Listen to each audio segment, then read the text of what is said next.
through the halfway point, 500 meters down, 500 to go in the inaugural women's single sculls arms event. Great Britain's Helene Raysford has had a great first 500 meters. She's really captured it. She's stormed out to an impressive lead here. Helen in lane number 3, Italy up there in 1, Canada in 2, Great Britain lane number 3, USA 4, Poland 5, and France in lane number 6. Shirley Stokes joins us from the FISA Adaptive Rowing Commission, a member there, really starting to pan out to quite a good race here, Shirley. Oh, that's excellent, and it's good to see such a strong field of women for the first time. Helen, as you can see, is using just her upper body. She really needs to be secured or she wouldn't be able to find her way back to take her stroke. So in this arms event, the majority of the scullers will have spinal cord injuries or cerebral palsy. And again, the inaugural, it's the first time we've seen this event at the World Championships, moving towards 2008 and Beijing and the Paralympics. It's really great for adaptive rowing that we're finally now getting it recognized at the very top level. That's excellent, and I think a lot of hard work by FISA to... And your good self as well on that adaptive commission? All my commission members, yes. Okay, so the race now starting to develop for the silver medal position, because Helene Raysford, Halifax born and bred, living in Frimley Down in Surrey, rowing out of Guildford Rowing Club, has just gone out to a very, very impressive lead. She leads now to the right and out of your picture. In second place, Paddy Rowlinson from USA, first time national team member, and what a position she finds herself in. She's currently in the silver medal position, but we can see the pain across the face here of Helene Raysford from Great Britain here.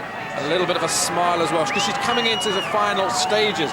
About 200 meters remain, Gillian. She really has taken this race by the scruff of its neck, and she's attacked it right from the goal here. And I mean, she's struggling physically. This is a tough call, it really is.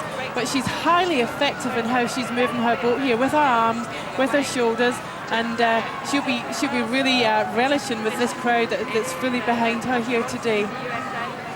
In second place, Paddy Rowlinson from USA, 3/4 of a length up on Canada, Golden Shearer.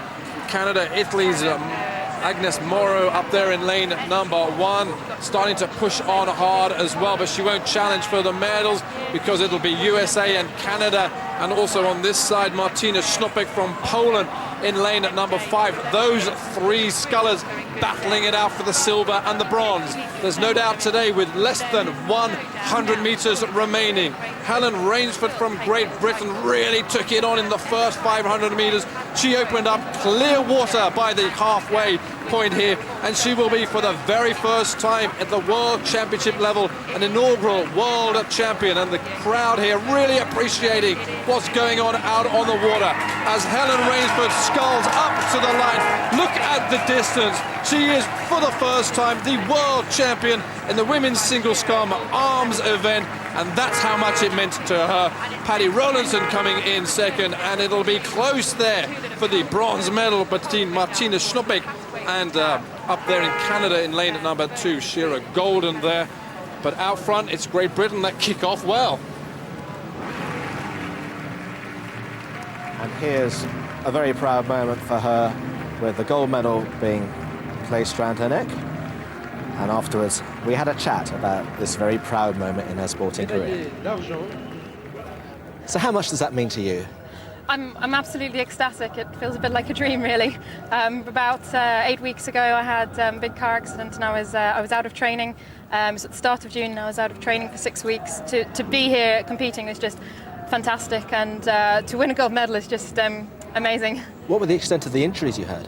I was in hospital for a couple of days with injuries to my stomach, but because I have straps across my middle, obviously the pressure of that meant I had to stay out of the boat for quite a while. But I've got a fantastic team, and I think it's one of the things that's really important. Although if I'm taking home the gold medal, I'm actually a representative of all of British rowing, their medics and their coaching staff, the English Institute of Sport, their medical services, right the way through to the people at Guildford Rowing Club. They put me on the water each day, and through the tough times when I was in the boat for the day but then out for 2 days, it was a case of, okay, put you on, oh, okay, we need to take you off. It was a right palaver, so everyone has really pulled together, and huge support for my friends and family. And is it a gold medal as well for your boss, who is very, very accommodating, Definitely. letting you He will be amazed. Yeah, I'm incredibly lucky that I have to work full time as well at the moment. And for the NHS? I work for the NHS. I'm a manager for a sexual health programme for young people. And I'm very lucky that down in Surrey, NHS, they're really good and say, if you want to go training in the afternoon, great, but you do the hours in the evening. And because I manage the service, they said if the service doesn't run, it's your fault. So often I'm working at the weekends or the evening just to make up the hours, which is fantastic because it wouldn't be possible without that flexibility. Well, that makes the early mornings on the water worthwhile, doesn't it? Oh, it does. All those cold mornings in February when it's -5 out and it's all frosty. Yes. Well, from one gold medalist to a bronze medalist, and well done to Sean Sewell. He came third in the adaptive men's single scull behind the Australian Dominic Moneypenny. And next up, let's move on to the adaptive mixed coxed 4.